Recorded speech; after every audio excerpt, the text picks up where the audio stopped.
le thème, le véritable baptême. Et ce thème a été prêché le dimanche 17 février 2008 à Abidjan, Côte d'Ivoire, par le ministère de la Loi de minuit, Matthieu 25, 1 à 6. Et l'auteur donc de ce glorieux message est le grand-maître béni, le Seigneur Jésus, le Christ de la Sainte Bible. Son instrument de travail qu'il a utilisé pour ce message s'appelle son œuvre serviteur Sapa Dadier Etienne. Nous allons donc nous lever pour lire ce passage, Marc 16, 15 à 16, rapidement. Marc 16, 15 à 16. Marc 16, versets 15 à 16. Puis il a dit, allez par tout le monde et prêchez la bonne nouvelle à toute la création. Celui qui croira et qui sera baptisé sera sauvé. Mais celui qui ne croira pas sera condamné. Amen. Amen. Amen. Merci frère. On peut s'asseoir s'il vous plaît. Dans ces versets ce verset qui a été lu, il y a 3 mots clés qui retiennent notre attention. Il y a croire, il y a être baptisé et il y a sera sauvé. Il faut remarquer que Jésus le Christ a dit cette phrase aux 11 apôtres uniquement. Pour être sauvé, il faut croire d'abord à l'évangile, tel que les apôtres ont prêché, et ensuite être baptisé, conformément à la doctrine des apôtres. Il est donc clair que toute personne qui ne croit pas au véritable évangile des apôtres n'est pas baptisée. Que Dieu bénisse. On vient de donner quelques mots, quelques paroles concernant la doctrine des apôtres. La doctrine des apôtres, c'est quoi? C'est une adoration que les apôtres ont fait, qu'il faut accepter et qu'il faut faire, et toute adoration qu'ils ont rejetée, qu'ils ont refusée, qu'il faut dire refuser. Donc, pour mieux comprendre, il faut lire Actes des apôtres. Qu'est-ce que le Saint-Esprit a amené les apôtres à accepter dans l'adoration et qu'est-ce que le Saint-Esprit les a amenés à refuser dans l'adoration? C'est ce qu'il appelle la doctrine des apôtres. Amen. Parce que les apôtres ont condamné, ce n'est pas eux qui ont condamné, mais c'est le Saint-Esprit en eux qui a condamné. Oh, Dieu est saint et Dieu est esprit. Donc le Saint-Esprit, c'est Dieu lui-même. Oh, Dieu est quoi? La parole sur Jean 1. Quand au commencement était la parole était Dieu, la parole était avec Dieu. Donc le Saint-Esprit qui est Dieu est quoi? La parole. Donc la Sainte Bible est quoi? La pensée donc du Saint-Esprit sur la forme écriture. Je bénisse. C'est pourquoi dans Timothée 3,16 dit que toute la Bible est inspirée du Saint-Esprit, inspirée donc de Dieu. Quand nous prenons 2 Pierre 1, 21, la Bible dit que ce n'est pas par une volonté d'homme qu'aucune prophétie n'a jamais été apportée, mais c'est poussé par le Saint-Esprit que des hommes ont parlé de la part de Dieu. Donc, celui qui est auteur de la Sainte Bible s'appelle le Saint-Esprit, que Dieu lui-même, à savoir le Seigneur Jésus le Christ. Nous sommes bénissants. Donc, toute personne qui ne croit pas à la doctrine des apôtres et qui pense qu'il est baptisé n'a jamais été baptisé. Cela, Romains 6, 1 à 4, que le frère va lire. Romains 6, 1 à 4, rapidement. Romains 6, 1 à 4. Que dirons-nous donc? Que dirons-nous donc? Demeurions-nous dans le péché, afin que la grâce abonde? Loin de là. Nous qui sommes morts au péché, comment vivrions-nous encore dans le péché? Ignorez-vous que nous tous, qui avons été baptisés en Jésus-Christ, c'est en sa mort que nous avons été baptisés. Nous avons donc été ensevelis avec lui par le baptême en sa mort, afin que, comme Christ ressuscite des morts par la gloire du Père, de même, nous aussi, nous marchions en nouveauté de vie. Amen. Amen.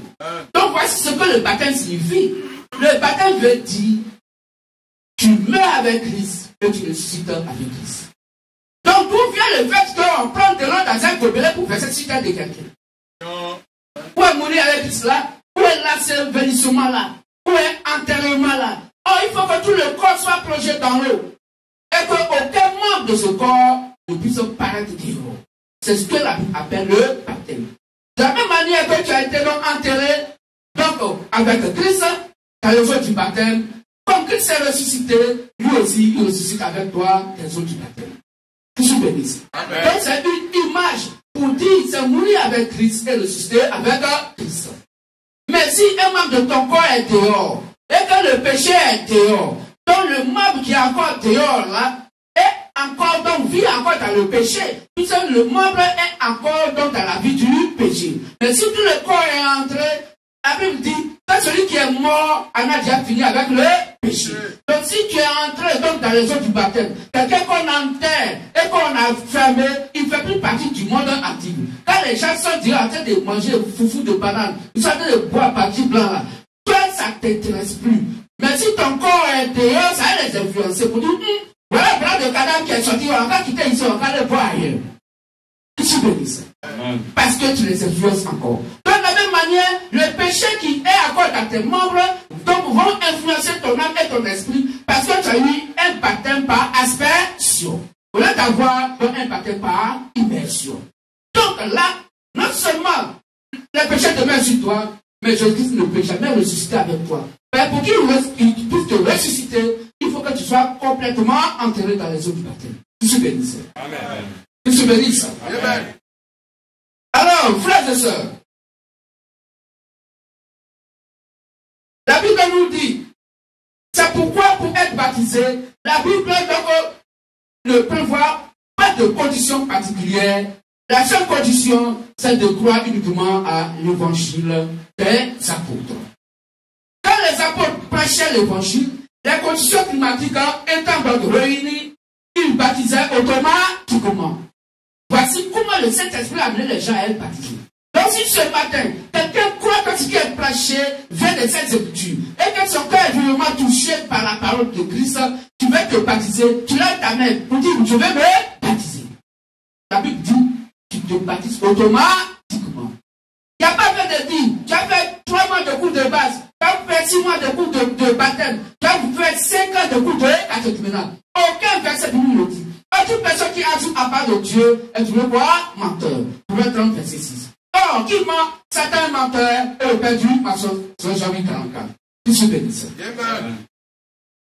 Quand les apôtres prêchaient l'évangile, les conditions climatiques étant réunies, ils baptisaient automatiquement, selon Acte 2, 38 à 41.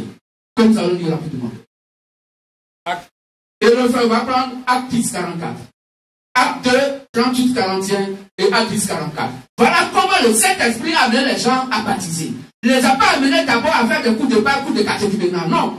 Le Saint-Esprit étant en toi ou dans un lieu de prière, dans un corps humain, va amener les gens à obéir à la Sainte Bible. Car le rôle du Saint-Esprit, c'est de nous conduire dans la vérité. Or, la vérité de Dieu, c'est la Sainte Bible, c'est la parole de Dieu, sur Jean 17, 17. Sanctifie pas ta vérité, ta parole est la vérité. On peut lire une phrase. Acte 2, verset 38 à 41. Ok. Pierre leur dit, répentez-vous, et que chacun de vous soit baptisé. Au nom de Jésus-Christ. Au nom de qui? Jésus-Christ. Au nom de Marie? Jésus-Christ. Au nom de Joseph? Jésus-Christ. Mais d'où vient Marie, Jésus, Joseph? Trinitaire. Au nom du Père, du Fils et du Saint-Esprit. Un Dieu trinitaire. Dieu qui est Père, qui est Fils et qui est Saint-Esprit. Donc, le Fils a un papa qu'il a laissé là-bas. Donc, au paradis, puis il est venu. Ce papa là attend quand le Fils va venir là, il va lui demander qu'est-ce que tu m'as apporté là-bas. Le Dieu qu'on adore, créateur du ciel et de la terre, dont le nom est révélé dans le Nouveau Testament, s'appelle Jésus-Christ. Il est Père. Quand il créait le monde et tout ce qui allait rentrer en existence. Car Père veut dire donateur de vie. Amen. Amen. En tant que le Fils de l'homme, il vient pour le sacrifice expiatoire, car sans effusion de sang, il n'y a pas de pardon de péché. Car tous ont péché et sont privés de la gloire de Dieu. Or, il faut Dieu pour sauver Dieu. Car il n'y avait personne sur la terre qui pouvait regarder le livre, ouvrir le livre et lire le livre pour qu'il puisse lui donner la vie à nos âmes. Pourquoi? Parce que la Bible était fermée et qu'il n'y avait trouvé personne sur la terre pour pouvoir ouvrir la Bible, lire la Bible pour sauver nos âmes. Il a fallu que l'agneau vienne. Pour que l'agneau puisse donc verser son sang, Dieu est venu, il a versé son propre sang pour maintenant amener le Saint-Esprit à lire la Bible pour nous, pour que nous puissions comprendre. Et il a ouvert l'esprit afin qu'il complisse les Saintes Écritures. Luc 24, 47. Tout ce que ça. Tu peux continuer à lecture, frère. Et que chacun de vous soit baptisé au nom de Jésus-Christ. Répétez-vous, quittez vos lieux de prière, quittez ces prisons-là, ces dogmes-là, quittez donc ces dominations religieuses et venez à la Sainte Bible. Pour le pardon de vos péchés. Pour le pardon de vos péchés. Et vous recevrez le don du Saint-Esprit. Et vous recevrez le don du Saint-Esprit. Quand quittez vos églises, venez. Quand vous allez venir à la parole, à Christ, et que vous baptisez, c'est en ce moment-là que vos péchés sont pardonnés. Vous souvenez ça. Et en ce moment, Dieu peut maintenant permettre que vous puissiez avoir le don du Saint-Esprit. Dieu peut maintenant venir communiquer avec vous. De par la prédication que vous écoutez, ou donc d'une manière ou d'une autre, par des songes nocturnes ou par des visions nocturnes, manifestant les dons du Saint-Esprit et manifestant donc les dons ministériels. Que je bénisse. Car la promesse est pour vous. Cette promesse est pour vous. Depuis et avant la fondation du monde physique, Dieu avait fait cette promesse-là que Dieu devait habiter dans nos cœurs. Pour vos enfants. Et aussi pour vos enfants. Pour tous ceux qui sont au loin. Et même ceux qui sont au loin. Oui. Ne dites donc pas que non, comme telle personne n'est pas donc avec nous ici au MVM, Dieu ne le connaît pas. Non, Dieu va les appeler au loin. Mais au loin, c'est où? C'est dans les dogmes religieux. Ceux qui ont fait école pastorale, ceux qui sont dans les séminaires de prêtres, ceux qui sont dans les soi-disant églises dénominationnelles, catholiques, protestants. Et aujourd'hui, ce matin, il vous appelle de loin pour que vous puissiez être encore plus proche de lui. Parce que la promesse a été faite pour vous, pour le pardon de vos péchés, afin que le peuple du Saint-Esprit vous soit accordé. C'est Dieu qui fait ça. À aussi grand nombre que le Seigneur, notre Dieu, les appellera. Donc c'est Dieu qui appelle l'homme à lui. Quand vous dites chercher la face de Dieu, c'est faux. Dieu est esprit, l'esprit n'a dit chez nous. Tu vas chercher sa face où? Tu vas voir ça où? C'est Dieu qui nous a créés, qui nous cherche, qui nous trouve et qui nous l'amène à lui. Donc personne ne peut chercher la face de Dieu. Personne ne cherche Dieu. C'est Dieu qui cherche l'homme, qui le trouve et qui l'amène dans sa maison. Pour dire tu es mon fils, tu es ma fille. Il faut quitter les poubelles religieuses et viens à la sainteté. Car je suis saint, donc tu vas te sanctifier. Après qu'il t'ait sanctifié par la parole, il va maintenant te donner le don du Saint-Esprit, le don ministériel. Et quand tu vas les manifester, les gens verront que oui, voici Dieu dans un corps. Et Dieu est fier, il est content. Et c'est ce que tu appelles la foi manifestée. Car c'est la foi, nous ne peut être agréable à Dieu. Or, cette foi, elle vient de ce qu'on entend. Et ce qu'on entend vient de sa parole. Amen. Et par plusieurs autres paroles, il les conjurait et les exhortait, disant, sauvez-vous de cette génération perverse. Donc, sauvez-vous de cette église satanique. Venez à la Bible. Sauvez-vous. C'est là que Dieu dit, il va être en vous et il va donc quitter là-bas pour venir. Quand il dit sauvez-vous, c'est pas vous qui vous sauvez, c'est Dieu en vous qui vous dit que non, c'est quand vous prêtez là-bas, n'êtes pas conforme avec la Bible, quittez là-bas, venez à la Bible. Qu'est-ce que vous dites? Ceux qui acceptaient sa parole furent baptisés. Donc, beaucoup n'ont pas accepté, mais ceux qui ont accepté furent baptisés. Et en ce jour-là, il n'a pas dit à ces années de 5 ans là, il dit à ce jour-là. Il n'a pas dit à ces 6 mois-là de cours de baptême. Il n'a pas dit à ces 3 mois de cours de base. Il dit en ce jour-là, au bout de 24 heures, parce qu'un jour fait quoi? 24 heures. Ça fait 3600, combien? Secondes. Merci. Pour ceux qui ont fréquenté avant nous. Qu'est-ce que vous dites? Ça fait 3600 secondes. C'est pas des années. Ce même jour-là, 3000 personnes ont été baptisées. Vas-y, frère. Le nombre des disciples s'augmenta d'environ 3000 âmes. 3000 âmes, le nombre des disciples augmenté à 3000 âmes. Ah, ils étaient combien? 120 disciples donc, dans la chambre rose. Et il y a eu 3000 âmes donc, qui sont venus pour s'ajouter. Et la Bible dit, Dieu a ajouté à l'église ceux qui étaient quoi? Sauvés. Voici le modèle du vrai baptême. Si on t'a fait attendre pour un motif quelconque avant d'être baptisé, baptême que tu as eu, c'est un faux baptême. Mais si c'est un baptême qui ne te fait pas immersion. Quand on t'a immergé, tu n'as jamais été immergé. Tout ton corps est là et le péché demeure dans ton corps parce que c'est l'évangile que tu as écouté qui conditionne ton baptême. C'est pas la fin du baptême que tu regardes, mais quel évangile tu as écouté, tu as cru avant d'être baptisé. Si cet évangile n'est pas en accord avec ce que les apôtres ont prêché, quoi que tu sois baptisé par immersion, tu n'as jamais été baptisé. Il faut te rebaptiser. Amen. Acte 10, 44 à 47. Ok, merci frère. Donc Acte 10, on va lire ça donc, après. Donc même ceux qui avaient fait un faux baptême, parce qu'ayant écouté un faux évangile, on les rebaptisait. C'est ainsi que dans Acte 19, 1 à 7, on va lire, Paul a rebaptisé 12 personnes qui avaient reçu le baptême de Jean et qui n'avaient donc pas reçu le Saint-Esprit. Même Jean le Baptiste, a baptisé des gens. Paul les a rebaptisés. Pourquoi? Parce que le baptême de Jean était un baptême de repentance. Or, quand Jésus le Christ vient et que le Saint-Esprit arrive, Jean a rendu témoignage que quand il viendra, il vous baptisera donc du Saint-Esprit et du feu. Or, c'est le baptême du Saint-Esprit qui est important par rapport au baptême d'eau. Je suis béni. On peut lire rapidement. Acte 19, 1 à 7. Pendant qu'Apollos était à Corinthe, Paul, après avoir parcouru les hautes provinces de l'Asie, arriva à Éphèse. Ayant rencontré quelques disciples, il leur dit, « Avez-vous reçu le Saint-Esprit quand vous avez cru ?»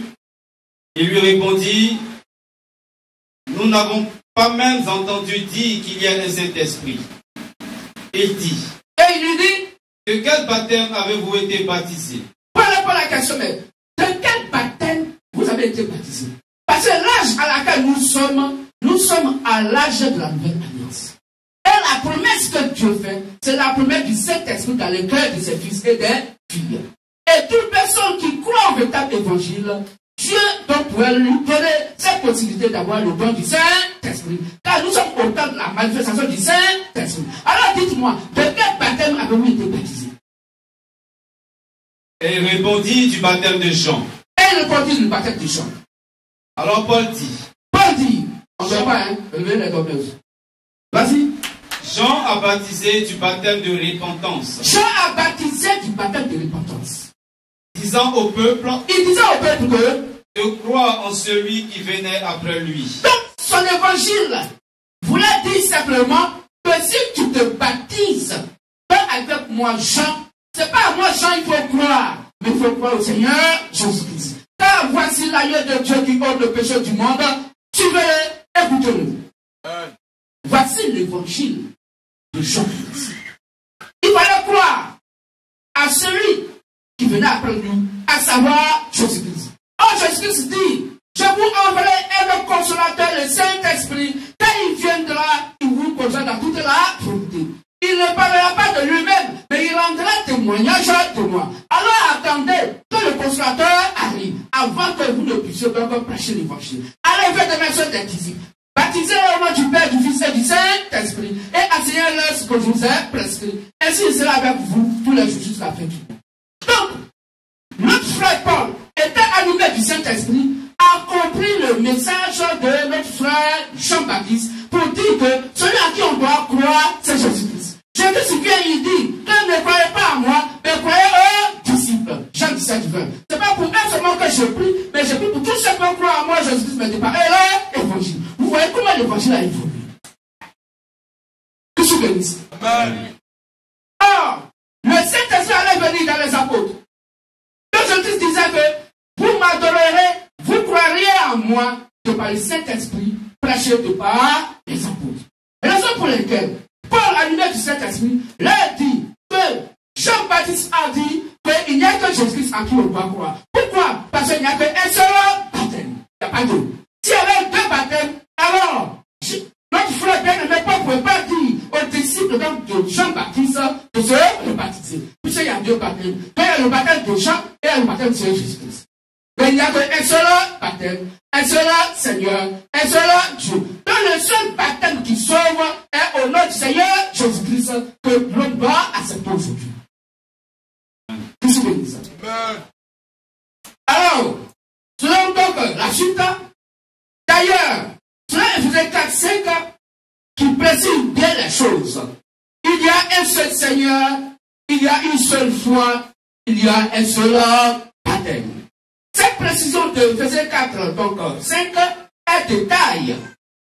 Il y a un seul Seigneur. Et ce Seigneur, c'est qui? Seigneur Jésus le Christ. Une seule foi, qui est la parole de Dieu, qui est le Seigneur Jésus le Christ lui-même. Et il y a donc un seul baptême, le baptême au nom du Seigneur Jésus-Christ. Jésus bénisse. Amen. Car il n'y a qu'en ce seul nom que tout genou fléchira. Toute personne qui se baptise aujourd'hui peut être baptisée au nom du Seigneur Jésus-Christ. Mais quoi que tu sois baptisé au nom du Seigneur Jésus-Christ, que tu sois baptisé par immersion, mais quel évangile auquel tu as cru et qui a posé la foi en toi afin que tu acceptes l'évangile, selon Marc 15, 16 à 15. Car celui qui croira et qui sera baptisé sera sauvé, mais celui qui ne croit pas sera condamné. Donc c'est l'évangile des apôtres là qui va t'amener à être baptisé selon le vrai et véritable baptême. Le véritable baptême, c'est tout baptême que l'homme a eu de par l'écoute de l'évangile que les apôtres ont prêché, de par la doctrine des apôtres. En Dieu de l'évangile, tout baptême que l'homme a eu est un faux baptême. Tu n'as jamais été baptisé. Pourquoi? Parce que l'évangile auquel tu as cru, avant donc d'accepter ce baptême, n'a rien à voir, est opposé à ce que les apôtres ont prêché. Donc Dieu ne peut pas ton baptême. Le jour où tu meurs, en enfer. Vous vous souvenez de ça? Alors quiconque donc fait un baptême qui n'est pas conforme au rituel des apôtres n'a fait que baptême. Il n'est pas baptisé. Les apôtres baptisaient sans chercher à savoir ce que chacun était auparavant. Prostitué, homosexuel, drogué, ivrogne, etc. Ils ne faisaient pas de cours de base. Ils n'ont pas cherché à connaître le comportement de quelqu'un avant de le baptiser. Selon Galates 2, 16, Galates 3, 10 à 11. C'est en cela que Pierre, dans Acte de Galatiens, a baptisé 3000 personnes sans chercher à savoir ce que chacun était auparavant. Lorsque vous prêchez,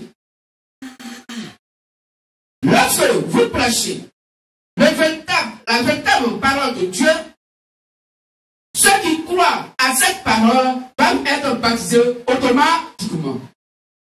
Quiconque fait autre chose qui n'est pas reconnu par les apôtres éloigne le peuple de Dieu. La Bible déclare d'ailleurs, selon Marc 7, 6 à 12, Ésaïe 29, 13, Marc 7, 6 à 12, et Ésaïe 29, 13, que tout commandement qui n'est pas écrit et qu'on donne au peuple amène le peuple loin de Dieu et il devient ouvrier d'iniquité. Donc tout ce qui n'est pas mentionné dans la Bible, si les gens vous font adorer donc des choses qui ne sont pas mentionnées par les Saintes Écritures, alors votre baptême est faux et l'adoration devient donc une fausse adoration et vous devenez quoi? Un ouvrier d'iniquité. On baptise au nom de qui? Dans Jean 14, 20, Jésus a ordonné aux 11 disciples, appelés les apôtres, d'attendre d'abord l'avènement du Saint-Esprit avant de faire leur œuvre. Le Saint-Esprit, qui est l'esprit de vérité, les conduira dans toute la vérité. Il va leur enseigner toutes choses. Et dans Actes des Apôtres, chapitre 2, le jour de la Pentecôte, lorsque le Saint-Esprit est descendu dans les apôtres, il va les conduire dans toute la vérité et va leur révéler ce que est le nom du Père, du Fils et du Saint-Esprit, qui est Jésus le Christ. Le Père, le Fils et le Saint-Esprit n'étaient que les attributs qui renvoient à une seule personne, Jésus le Christ. Ces mêmes attributs de Jésus le Christ sont lisibles dans le livre de Ésaïe 9, 1 à 5. On peut lire ça rapidement. Ésaïe 9, 1 à 5. Et dans ces attributs, voir le sortir le Fils, voir le sortir quoi, le Père, et donc l'Esprit. Ésaïe 9, 1 à 5 rapidement. Ésaïe 9, verset 1 à 5. Le peuple qui marchait dans les ténèbres voit une grande lumière. C'est ça, non? Ésaïe 9. Ésaïe 9. 1 à 5. Ok, vas-y. Le peuple qui marchait dans les ténèbres voit une grande lumière. Tous ceux qui habitaient le pays de l'ombre de la mort. Okay. Une lumière resplendit. Tu rends le peuple nombreux. Tu lui apportes de grandes joies. Va au verset 5. Car un enfant nous est né. Un enfant, un fils nous est né. Un fils nous est donné. Oui. Et la dénomination reposera sur son épaule. Donc il est fils. Continue. On l'appellera admirable. Admirable. Conseiller. Dieu puissant. Amen. Dieu puissant. Dieu puissant. Père éternel. Il a même un fils. Il a même un père. Prince de la paix. Prince de la paix. Amen. Amen. Voici. Donc tous ces attributs, Père, Fils, Saint-Esprit, ça veut rien dire. La Bible dit que le Père, le Fils, Saint-Esprit, donc pas le Saint-Esprit, s'appelle le Seigneur Jésus-Christ. Voici le nom que Dieu connaît et le nom qui est le nom tout puissant. Et donc il doit couronner tout baptême. Mais quelqu'un qui est baptisé au nom du Père, du Fils, Saint-Esprit, qui n'est pas baptisé. Puisque le nom Père, Fils et Saint-Esprit sont des attributs d'un individu. Ici, il y a des fils qui sont là, il y a des filles qui sont là. Pourquoi? Parce que nous sommes nés d'un père. Mais ton père, il s'appelle comment? Si quelqu'un vient ici et puis dit, je suis venu chercher le père, mais nous allons le regarder. Parce qu'il y a beaucoup qui ont fait affaire ici qui sont des pères. Quelqu'un vient dire, je suis venu chercher le fils. Mais nous, tu vas le regarder. Oui, le père des filles, nous sommes fils de quelqu'un. Hein? Tu cherches le fils de quoi, mais ou bien de quoi? Voilà. Saint-Esprit, ça veut dire ce qui est pur, ce qui est propre. Esprit veut dire ce qui est de Dieu, car Dieu est esprit. Jacques 24. Donc, Père, Fils, Saint-Esprit, ça veut rien dire. Un baptême fait dans cet angle est un faux baptême. Il faut te baptiser au nom du Seigneur Jésus-Christ. C'est quoi le Saint-Esprit a amené Pierre à baptiser les 3000 personnes au nom du Seigneur Jésus-Christ. Je suis béni ça. Alors, frères et sœurs, la conclusion, le baptême, qui est le vrai véritable baptême, est le baptême reconnu par les apôtres. Dans ce baptême est révélé le vrai nom de Dieu. Ce nom est le Seigneur Jésus le Christ.